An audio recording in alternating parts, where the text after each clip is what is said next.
Are you in business? Are you a leader? Do you serve a role in customer service? Do you deal with people every day?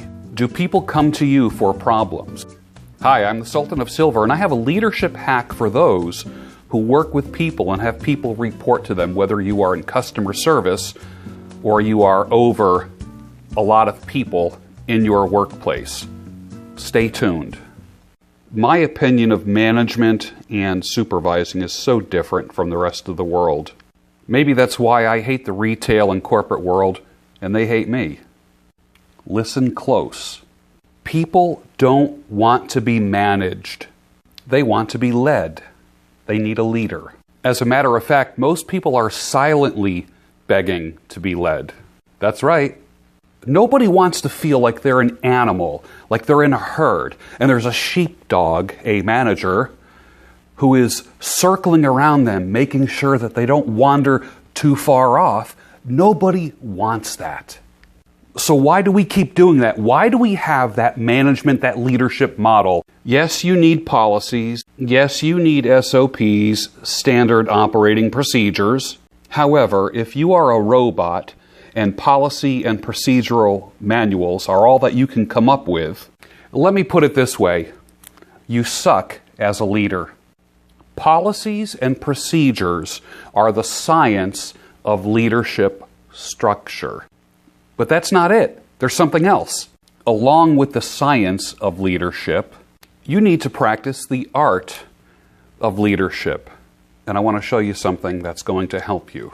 The science part quotes policy and procedural manuals. The artful leader responds and doesn't react to what they see. This could even work in relationships.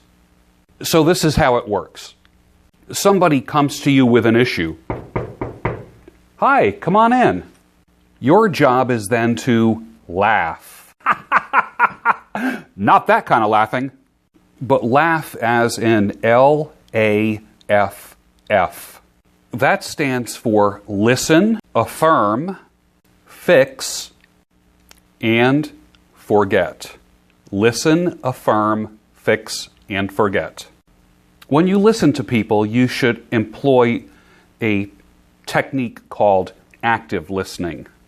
You are sitting down, you're leaning forward, you're not doing that thing with your hands on the desk. I like the idea of sitting down because it means that you're going to be taking time for them. You're not looking at your watch, you're not standing up, you're not looking all around, you're making eye contact with them, and it lets them know that you are listening to them.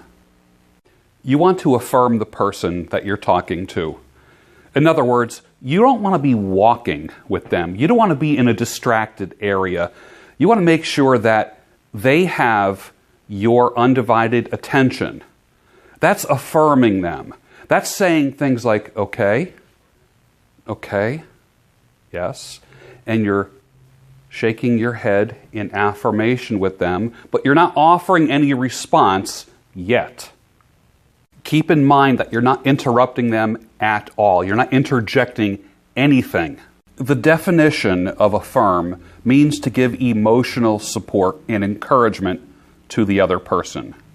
Most of the time, when people come to you, whether it be in customer service, if you're working in retail, or the corporate world where you have people working for you, issues start out being emotional.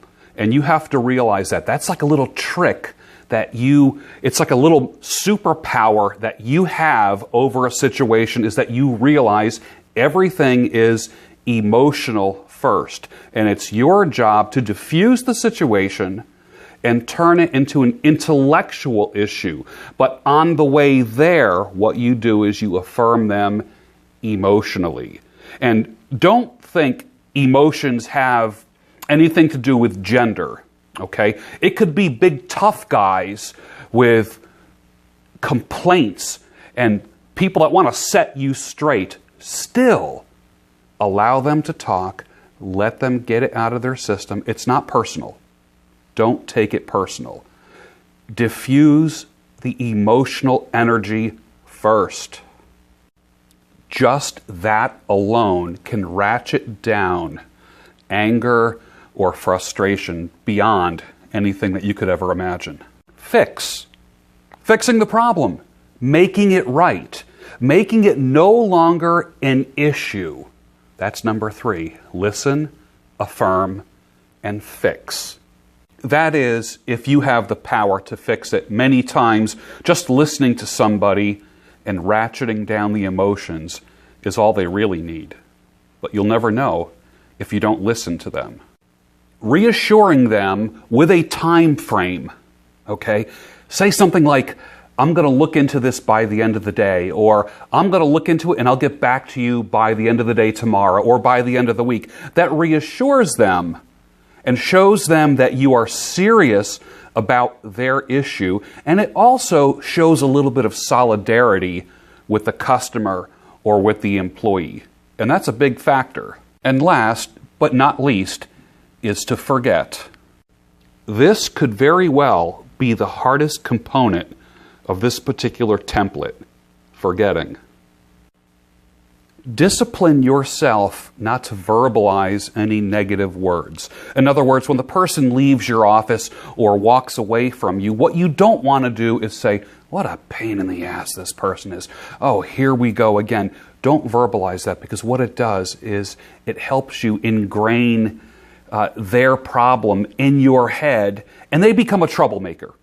And then you end up creating like these labels for people, customers or employees, that they're troublemakers, or they're always a pain in the ass, or they never do this, or they always do that. Nobody always does anything, and nobody never does something.